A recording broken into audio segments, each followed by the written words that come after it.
Hi, this is Charlie from funeraltemplates.com. I'm going to show you how to edit a large funeral welcome sign.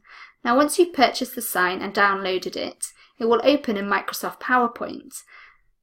Now it's a large sign and it's 16 by 20 inches. This is why we use PowerPoint, so that we can make the page nice and big. Now to edit the sign, we're going to start with the picture. So we click the picture, right click, select change picture. And we select the picture we'd like to change it to. Click Insert, and the picture's changed. Now to edit the name, we simply click here, delete the name, put the name you would like to see in the box, and you do exactly the same with the date.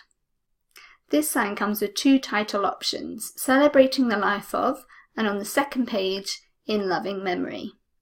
Now, if you don't want either of these titles, you can delete it and add your own. It's inserted as an image, so you can select it, delete it, and insert a new title. So to do that, we click Insert Text Box, Draw Text Box, go to Home, select a font, select a size, and we also need to select a colour, so we want it white for this one, so it will show up.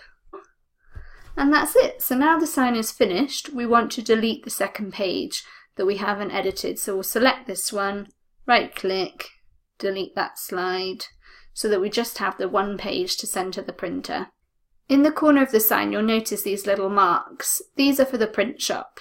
They're special marks to show them how to print and trim the sign.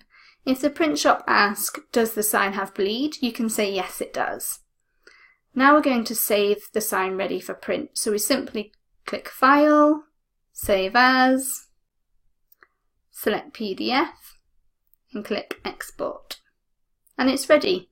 So you send the PDF to the print shop, ready for them to print.